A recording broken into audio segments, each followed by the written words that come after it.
Hey, it's Eloise. Quick heads up before this episode starts. What you're about to hear is from the Fertility Cafe archive. We're bringing some of our past conversations back because new listeners find this show every week, and these stories deserve to keep finding the people who need them. If you've heard this one before, give it another listen. Something always lands differently the second time. And if it's your first time, you're in the right place. Okay, let's get into it. Hey there, welcome back to Fertility Cafe. I'm your host, Eloise Drain. Welcome to episode 70 of Fertility Cafe. In this episode, I want to share with you the real life story of one egg donor and what the experience was like from her perspective. According to the CDC, there were a total of 330,773 egg donation cycles in 2019. That's mind-boggling. Even if the average donor completed 2 cycles that year, and oftentimes donors will only complete 1, that's still more than 165,000 egg donors that year alone. We hear all the time about intended parents, their IVF journeys, and what the process was like for them, but we don't often talk to the donors who help make these journeys possible. On with me today, we have a special guest, Rai Hyde, a 6-time egg donor who donated from 2015 through 2018 to 6 families in the U.S. and abroad. Rai, welcome, and thank you so much for being here. I appreciate it. Thanks for having me. So first, let's start with your story. Looking back on your experience, how do you feel about your donations? I love the fact that I was able to be an egg donor. I look back on it and it feels, even though now I'm dealing with a lot of complications from it, it's still, I look back at that and I just feel fulfilled. Like I feel like it was part of my purpose. And I feel like I got to check off a box that most people never get to experience. And I'm thrilled and I'm honored that I got to be an egg donor 6 times. So, what was your motivation for donating? Like, how did you even get started down that path? So I think like a lot of women, my initial motivation was financial. I remember talking with a girlfriend of mine in college. We were just joking around one day about how, it was kind of one of those snarky, like girls versus boys conversations we were having with some of our friends and saying, oh, boys only get $50 to donate sperm and egg donors get like $5,000. And so we were kind of just being catty about it. And then I was like, really? And of course, I'm a starving college student, doing writing gigs on the side, trying to pay for tuition and all of that stuff. And so I'm like, really? Like women get $5,000 to donate eggs? And so I just started looking into it. And I went to a clinic out in California where I was living at the time and did kind of like a pre-screening interview just to learn. And I think they had a group of potential donors there who were just there to get information. And I saw this couple and they were in one of these like consult rooms and they had the door open and they were waiting for someone to come back. And I just remember, I could still see them in my head, just feeling the weight of the world on their shoulders. And they weren't hysterical. They weren't being loud or dramatic, but just like the weight of the emotion coming off of them. And they were maybe late 20s, early 30s, and they were trying to have kids and seeing how devastated they were that they might not be able to have children. That's what cinched it for me. Seeing them, I was like, okay, I was meant to be here. I was meant to see this. I was meant to overhear these things. Like, this is what I meant to do. I meant to help them because I personally don't want children. My husband doesn't want children, but genetically, we've been very fortunate. I mean, my grandmother's one of the longest living survivors of leukemia in California.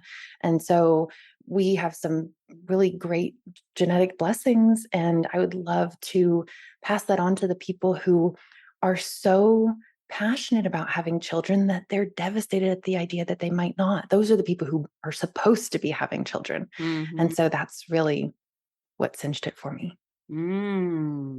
So in total, you've done 6 donations. Mhm. Was it always through a fertility clinic or did you go through agencies? Yes, it was always through agencies. I really didn't know that you could go straight through a clinic until after I had done 6 and Hmm. I had learned more about it. And I think that's one of the issues, right? Is we get into these things and we kind of get swept up in the momentum of it all, and the profiles and the assessments and the genetic screenings and psychological screenings and the IQ tests and all of these things. And then it's like this whirlwind. And then at the end, I learned everything that I really should have learned at the beginning part of it. But Mm. yes, I went through two different agencies over the course of 6 donations in 5 different states. Yeah. Okay. So it was all over the place. Yeah, yeah, and one of my IPs were actually in Israel, and not all of my IPs were in the same city and state as the clinic where I did the donation. That's where their surrogate was, but my IPs were all over the world. So did you have a relationship with any of your intended parents? I donated to 4 heterosexual couples and 2 homosexual couples. With the heterosexual couples, it was always a closed donation, completely anonymous, and I had no relationship, no connection. I still know nothing about the outcomes of those donations. With one of the homosexual couples that I donated to, they're in Israel, and I did learn that they had a baby girl. And during the screening process, we did do a Zoom call where I was able to meet with them and talk to them. And oh my God, I was so nervous. I was like, I want to impress these guys. Like, I really want to donate for them. It was like worse than a job interview. Uh-huh. I was so nervous. And then another gay couple that I donated to, I do have a very good relationship with them, and they've kept me in the loop, and I know about all the babies that they've had, and they send me photos and they send me a Christmas card. And I would have to say, if it wasn't for that family keeping me in the loop and the outcome of my donation, I would probably feel very differently about my entire experience as an egg donor. But getting to see the Fruits of your labor. ramifications, yes, the Mhm. fruits of my labor, yeah, and Mhm. and the ripple effects of everything that I went through, it just makes it so worth it, even to only know about that one family. So, what do you think about this whole donor anonymity and having donors be and intended parents be anonymous? And, some of it is because parents choose to be anonymous or donors choose to be anonymous. Some of it is because it's not even an option to Yeah. be open donation. But what is your thoughts on that, given your experience? I'm always very pro-choice everything. I believe everyone should have their own choice about whatever happens in their life. But for me, and if a friend ever came up to me and said, "Hey, do you recommend I do an open donation, a known donation, or an anonymous donation?" I would say, do a known donation because one, the emotional reciprocation is just unbelievable. It's so much more fulfilling, and it makes it so much more real when you can actually have a relationship with the people that you're donating to. Also, just from a pragmatic standpoint, for the health of the kiddos who are born, you know, they might come to me in 5 years, 10 years saying, "Hey, you know, little so and so is having this problem. Are there any recent developments in your family history that we should be aware of?" Or, something to that effect. And so, from both the psychological side, the emotional side, and the medical side, to me, everything points to known donations. Mm, yeah, and I agree. I mean, I got a chance to meet my egg donor baby this spring, Yeah. and it really, when you're going through the process, I think you're emotionally removed sometimes Mhm. from what the actual outcome could potentially be, which is Yeah. obviously a human being. And so you don't really think about it. Mhm. But once you like see there's a tangible human being in your face now, Yeah, it changes everything for you. it It really does. does change. And now more so, a lot of donor conceived people are coming out and saying, "Hey, you know, I need to know not because I want to just know just because, but what if that person's genetic DNA is going to affect Yeah. my outcome of life down the road? Like, I should have Yeah. that right to have that information." And now there's plenty of states that are starting to look into it. I mean, shoot, Colorado is one of the states that passed where come 2025 there is no more anonymous donation, sperm or Yeah. egg. Yeah. So I've been able to have Zoom calls with one of the children born from my donation, and I think he's 3 now. So, I mean, not a lot of conversation, but really Yeah, just kind yeah. of getting to know his personality. And his dads will ask me questions like, when you were a kid, were you like this? Were you like this? What was your personality like? What activities did you like to do? What were you drawn towards? And they tell me that their son, who was born from my donation, has a lot of the same personality traits. And they're like, we have no idea where he's getting this from because neither of us are like this. He must have gotten it from you. And I'm like, yeah, I was exactly like that as a kid. And so it's Mm, just fascinating. We think of genetics as the color of your hair, the color of your eyes, the color of your skin. It's not. It goes so much deeper than that. It goes into your personality, your relationships, the way that you interact with people in the environment, the way that you see the world. There's so much hidden in our DNA that we don't understand. And so I mhm. think that's a big part of people understanding and accepting themselves as they get older. Absolutely. Yes, I wholeheartedly agree. Let's go back to your actual donations, though, Sure. and kind of talk about what the experience is like in, okay, you had to go through all of the screening and then you Hmm. had to then start taking medications and then, Hmm. obviously retrieval and all of that. What was all of that like? Like, can you walk me through Yeah. that? Yeah. So the process of becoming an egg donor and just getting listed, for me, that was actually kind of exciting because I'm a very self-competitive kind of person. I loved doing college applications in high school. I was like, Oh, I'm gonna apply to God. this. I know, I'm weird. But I love the thrill of I'm gonna do my best. I'm gonna write this amazing essay. I'm gonna put it out there. Will they pick me? And then ultimately I got accepted into every college that I applied to. And that was thrilling for me. And so it was kind of like that with egg donation, where I was applying to, I think I applied to 3 or 4 agencies and I ultimately got accepted into all of them, but I had to pick one because I was like, I don't know how this works. Am I allowed to have multiple agents? I didn't know. And Mhm. so I just picked one. And that process, it was a little surprising going through it all to find out all the things that they ask you. I mean, I didn't think they were going to have me take an IQ test. That Mm. was a surprise. And then the genetic counseling session, I thought that was going to be more. I mean, I came from getting a degree in psychology and my background's in psychology. And so I assumed it was going to be how do I feel about this? Do I understand the risks? What's my emotional state like? But really, they were only interested in my family's mental health history. They asked if I had anybody who had any kind of like Down syndrome or Asperger's, any kind of mental health condition that affected their functionality as an individual. And so it was very surprising some of the things that I thought would be one way, or I didn't even think would be an issue, like submitting my SAT scores. I mean, I did this when I was 25 and it's like, I don't even know how to get those records anymore. And so things like that, it was just a bit odd, but ultimately, I kind of found it exciting to complete the application and then go, oh, are they going to accept me? And then the process of being matched, I I really don't remember that very well, and I think that's because it happened very quickly. I think I was Mm. matched with IPs usually within a month or so of my profile going live each time. And then in one case, I did have 2 sets of IPs pick me at the same time, and one decided to wait until my previous cycle was done, and then I did a cycle for them. From the actual medical standpoint, it was It was interesting. I have never had to inject myself with anything. So that I think I remember the first time I did it, I had my husband with me at the time who was my boyfriend at the time. Now he's my husband.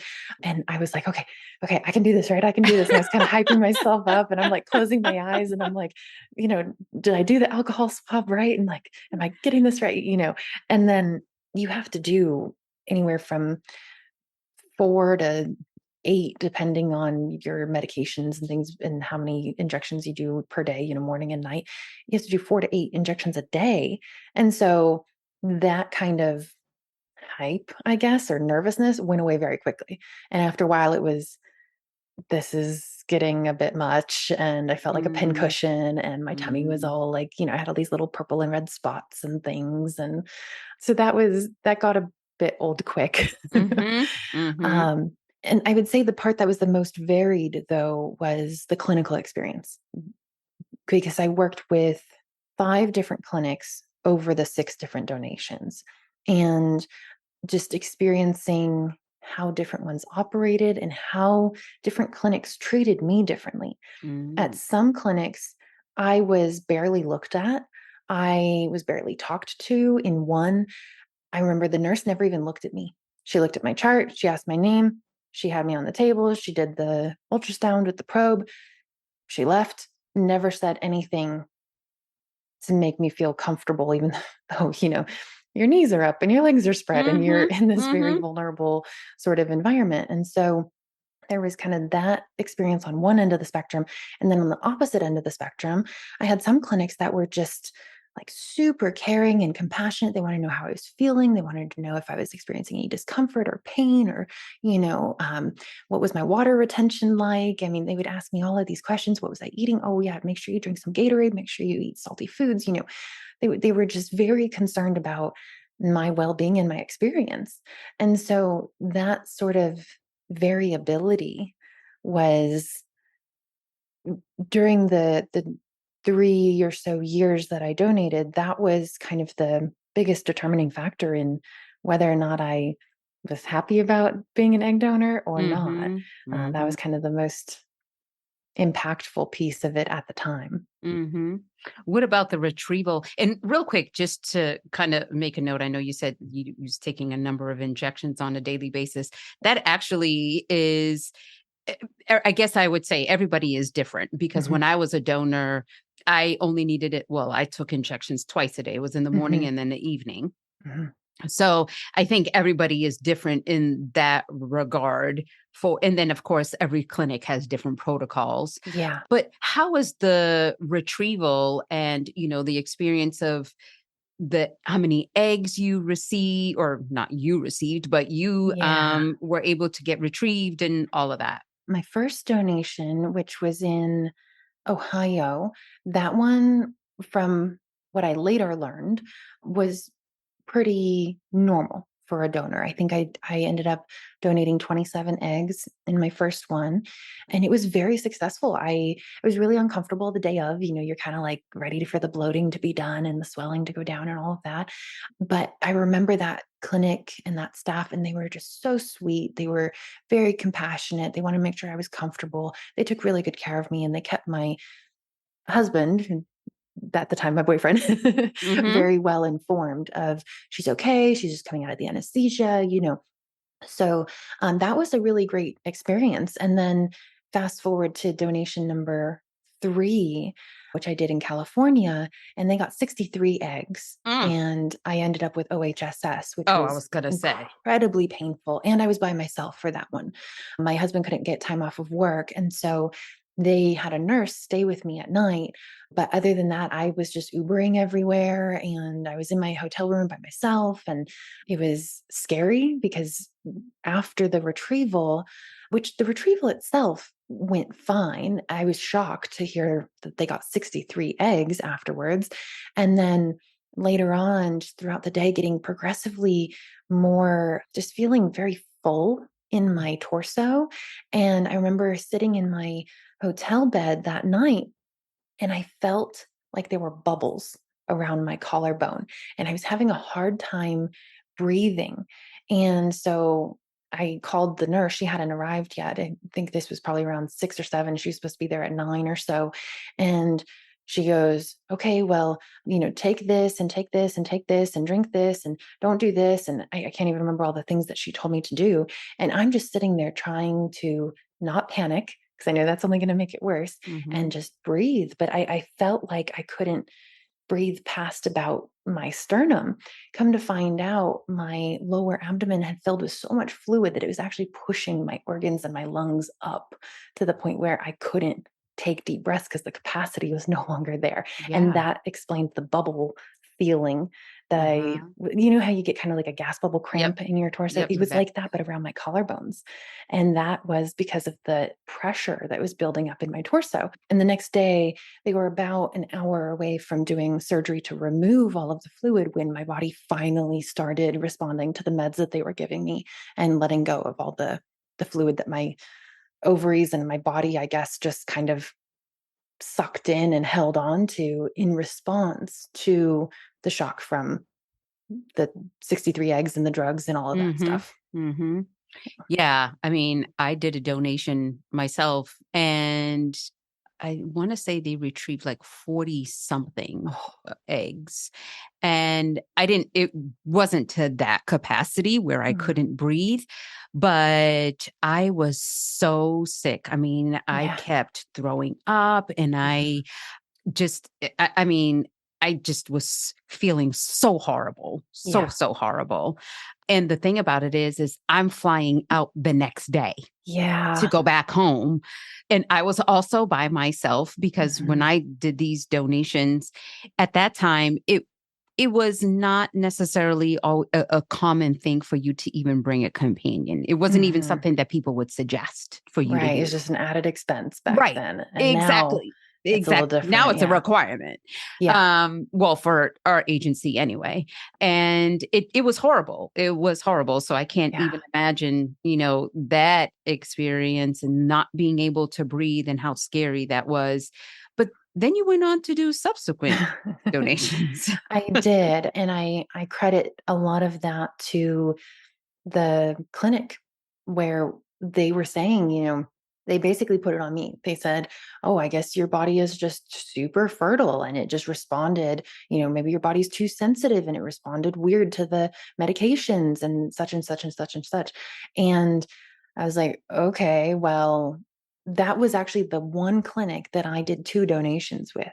And the logic there was, okay, well, they know how my body responded in donation number 3, so they're probably going to reduce all my medications and kind of keep closer eye on things for donation number 4. Turned out in donation number 4, they got something like 48 or 53 or something outrageous again. And I didn't end up with OHSS that time, but I was in a lot of pain. I was super uncomfortable for days afterwards. Whereas with donations 1 and 2, I was fine. I remember after donation number 1, my husband and I actually went walking around the mall and went to a movie theater. Mm, And I was fine. I was, glad for it to be over, and I was comfortable. I was walking around, but after that, I refused to work with that clinic anymore. mhm. My agency at the time did want me to do donation number 5 there, and I absolutely refused. That was a deal breaker for me because I just kind of lost trust in that Yeah. one in particular. Yeah. Yeah. And unfortunately, not all clinics are, the same Yeah. or Yeah. alike. And then not all agencies are alike either. So, Right. and so what about the fifth and sixth donations? Did you experience any problems with those? Number 5 was also in California, but a different city, and that one went fantastic, and that was actually the one I did for, the gay couple who I know their kids and, we Mm-hmm. have a good relationship and everything. That one, it couldn't have gone more perfect. I think they got 32 eggs, and they were able to create, I believe it was 9 female and 6 male embryos, something like that. And they now have a boy and a girl from my donation. So that one was really successful. And I remember feeling just fine. Number 6 was in New Jersey, and the clinic was okay. It was a little weird because I had different team members every time I went there, so I kind of wasn't able to build rapport with one nurse or one project manager or case manager, I suppose. I always saw different people. It was a huge facility, and it was a little impersonal in the sense that I was walking around this ginormous campus, and every time I'm meeting different people, and nobody knows my name, and Mm, But medically, that one went fine. I remember that they only got 21 eggs, and I felt disappointed. I felt bad. I felt like I had let the IPs down because my previous numbers had been so high. They were in the 30s, the 40s, the 60s, which I know that doesn't always translate into the most mature and viable eggs, but I was just used to mm-hmm. coming out of the anesthesia and they tell you a number. Mm-hmm. And it kind of became almost a little competition with myself, like, oh, did I do as good this time as I did last time? And I just remember feeling like I didn't do good enough for Mm. the IPs. And I didn't know the IPs for this one. It was a heterosexual couple who wanted it to be a closed anonymous donation. And I never found out the results of that one or anything like that, but that was it. I did have my IPs from donation number 5 come back about a year ago asking me to donate one more time for them because they weren't sure if they were going to have enough eggs from a previous donor for husband A to have a child with his previous donor's eggs.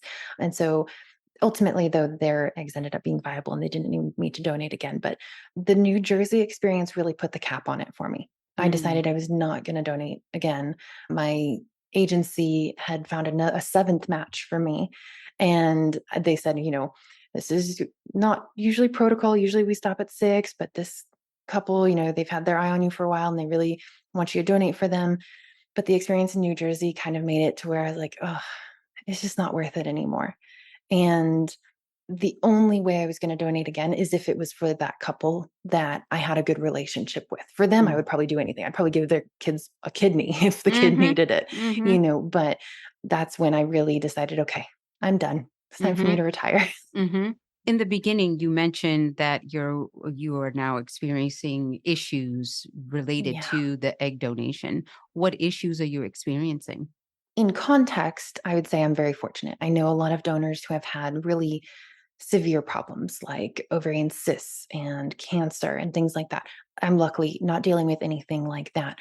My issue is that all of my hormones are basically non existent. My body is not producing estrogen, progesterone, luteinizing hormone, FSH, any of that. My body's not producing anything. And even my testosterone levels are extremely low. So basically, what that means is a lot of the metabolic processes in my body are basically halted.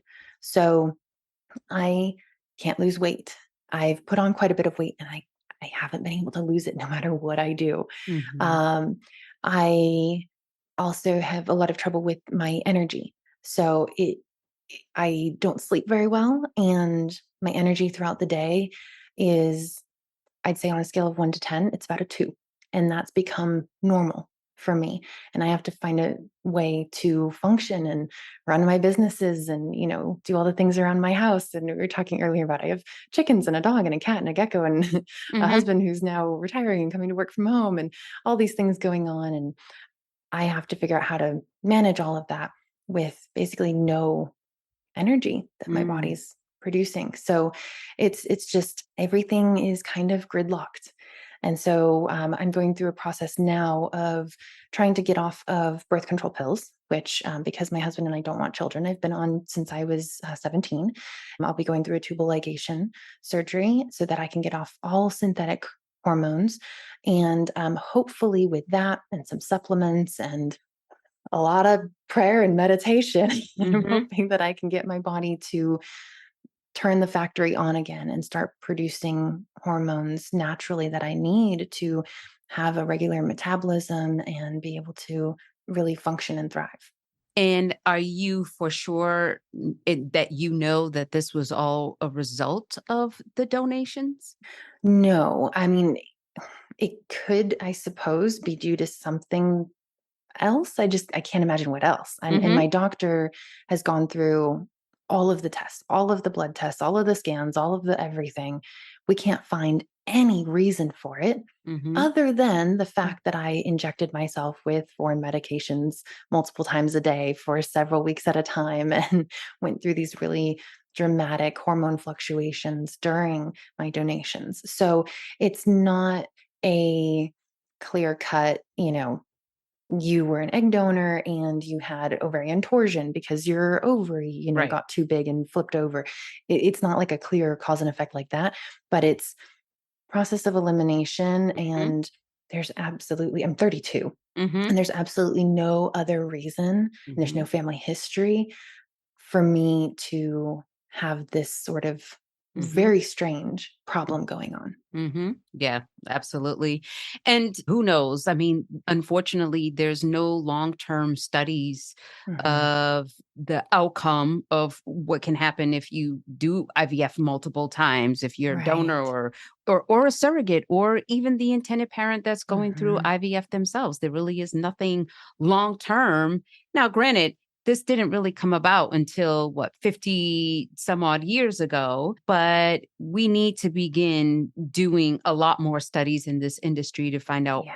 what the long-term effects of all of this Yeah. is, because nobody knows. Yeah. I mean, I think back to, the late 70s, and even if they had just kept longitudinal anecdotal information on donors, we could start to see patterns emerge. We could start to see qualitative studies coming to light and things like that that could help us better inform donors. And that's the other thing is I didn't learn about any of this. I didn't hear about any other donors having, cancer and just all sorts of issues until after I had finished several donations. Mm. So it wasn't part of the informed consent process, which I think it's a bit of a gray area because nobody can say, hey, this donation process causes this the way that they can on, cigarette packages and things like that. But I do think there should be some sort of, hey, these sorts of cases have been reported. We don't know if it's related to egg donation and the medications, but we need you to be aware of the potential effects of what you're about to do. And just having that truly informed consent process, I think, is something that's lacking in the industry. And I don't know if it's only egg donation, because again, when any woman is going through IVF, it's the Hmm. same exact process. The Right. difference is you're doing it on the behalf of someone else. They're Hmm. doing it for themselves. Right. So, they still have to take the medication. They still have to go through, unfortunately, all the ultrasounds and the retrieval and all of that. But I think it's as a whole that they definitely need to be beginning that research Hmm. and follow through of, okay, you donated, now let's look at long-term history in doing a track of Yeah. all of the things. I did a interview with Wendy Kramer from Donor Sibling Registry, and she made such an important point that I didn't even realize. She said when cattle or animals are brought into the world, obviously, so that they can, feed the population and all of that, Hmm. everything is tracked. Yeah. They know every single one. They know who the parents are, and not Hmm. just cattle, even animals. I mean, even if think about dogs, Yeah. if a dog is born, they know the mother, they know the father, The they have pedigree. siblings, the pedigree, all of Yeah. that. And she's like, and the thing about it is it in the fertility industry is one place that you actually should be doing all of this tracking, and Yeah. nobody is. Yeah. This is a industry that has a high potential for that, and a lot of really valuable information can be gathered from that.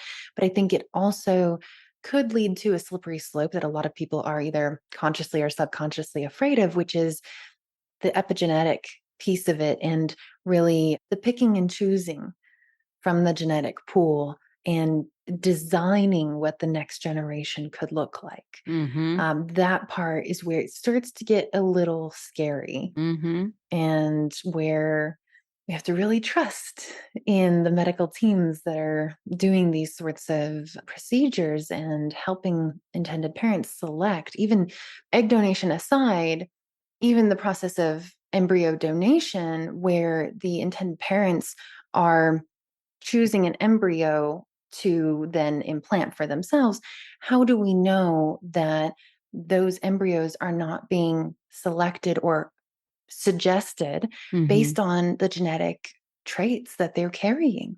And so it's one of those areas where, yes, we can get a lot of information and we could distill down a lot of great insights about what the fertility industry is doing to our bodies and the health of women who are donating and being surrogates and everyone involved.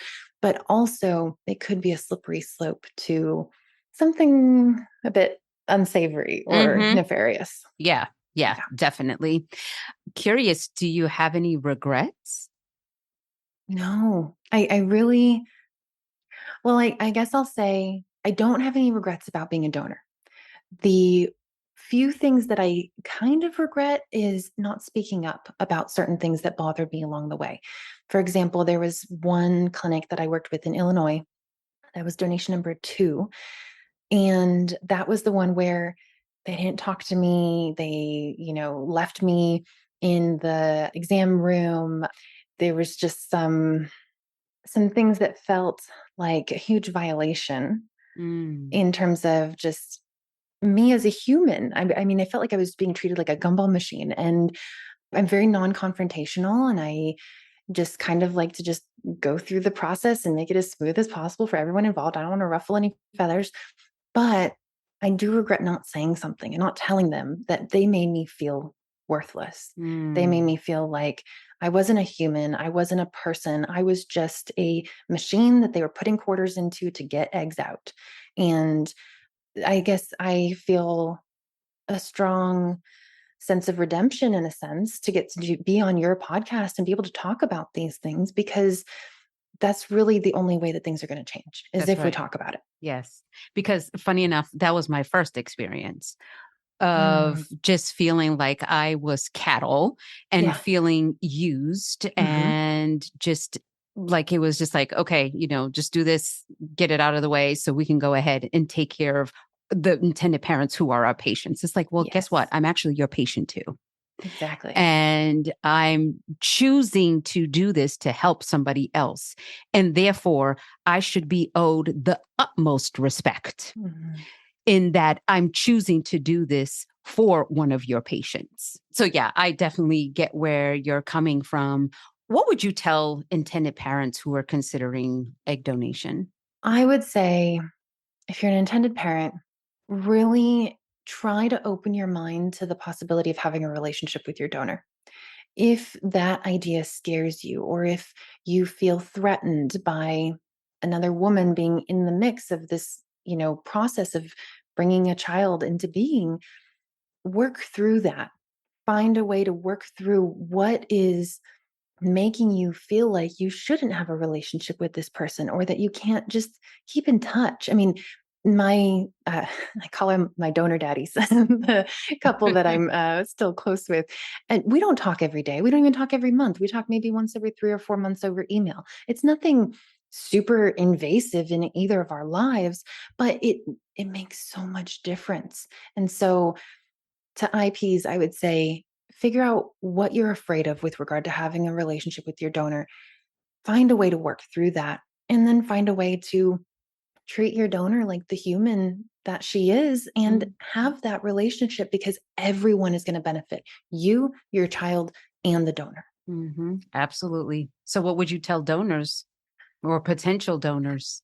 Personally, I would say don't become a donor unless you really don't want children of your own. Hmm. And the reason I say that is because the vast majority of donors that I know have had some sort of problems either with their fertility or with their reproductive organs afterwards. For me, I think that's what makes it something that I don't regret, because I don't want to have children of my own. And so, yeah, I'm dealing with the health consequences, but I feel like it's more of a challenge that I'm up against, and I do feel like I can overcome it and I will heal from it. But if I wanted children, and this process of me giving children essentially to IPs and that being taken away from me, if that were my situation, I think I would feel devastated. I would feel a huge sense of regret. I would feel maybe even some resentment and anger towards the IPs that I donated to. And that's no way to live your life. So I think that's an important thing to consider. If you are going to be a donor, assume that there will be repercussions, and make sure that you're okay with those repercussions and the fact that it might take away your reproductive abilities from yourself. Hmm. And obviously every single situation is different Yes. because I also donated 6 times Mhm. and didn't have, nearly close to the complications that you had. And Right. then went on to have my son after I did my last donation, and then went on to be a gestational surrogate 3 times after that. And again, didn't have any of those issues. But I think it is a case by case situation. And I also feel that every person who is considering becoming a donor, that they need to do their due diligence. They Mhm. need to research. They need to not just jump on the first thing they see because they see a dollar sign. They Yeah. need to be, asking proper questions of the fertility clinics they're going to donate to, or the agency that they're going to donate to. And they need to understand, what is going to be required of them, what is going to be expected of them. But they also need to be upfront to let people know of what the donor expects Mhm. from the clinic or from the agency or from, the intended parent or whatever, because this is a two-way street. This is not Yeah. just, I just give to you because you're going to give me money and therefore I need to just shut up and walk away.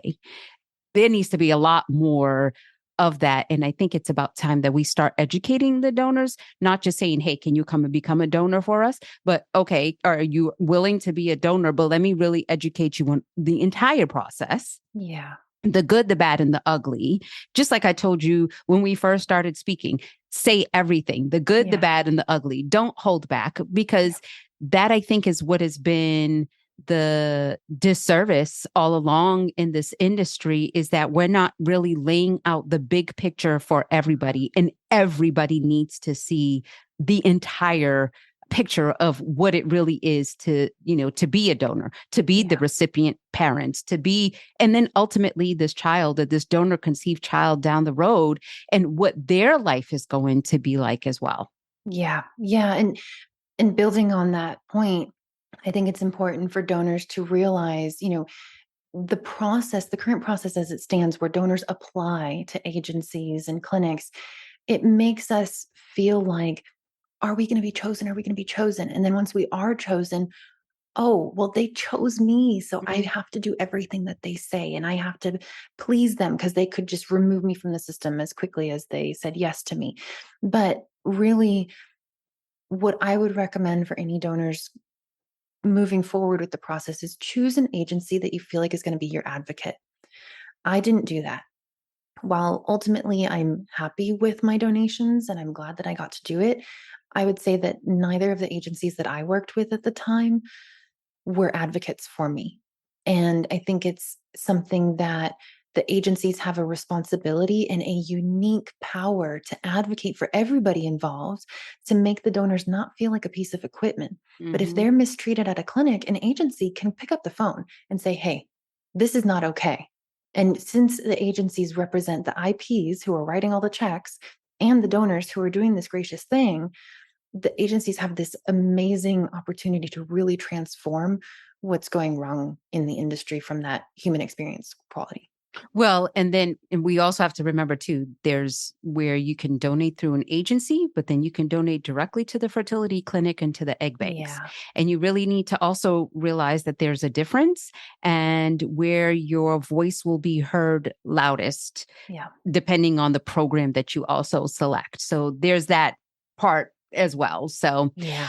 well, Ray, I thank you so much for your honesty. I thank you for being open to, sharing your experiences with our listeners. And thank you for being on my show today. Thank you so much for having me. This is the first time I'm talking openly about me being a donor, and I am so grateful I got to do it on your show and really give voice to these things that a lot of people are experiencing and not talking about. So thank you. Yes, absolutely. Thank you. Thank you so much for listening.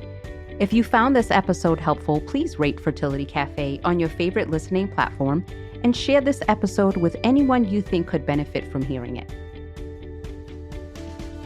Thank you so much for joining me today. Until next time, remember, love has no limits. Neither should parenthood.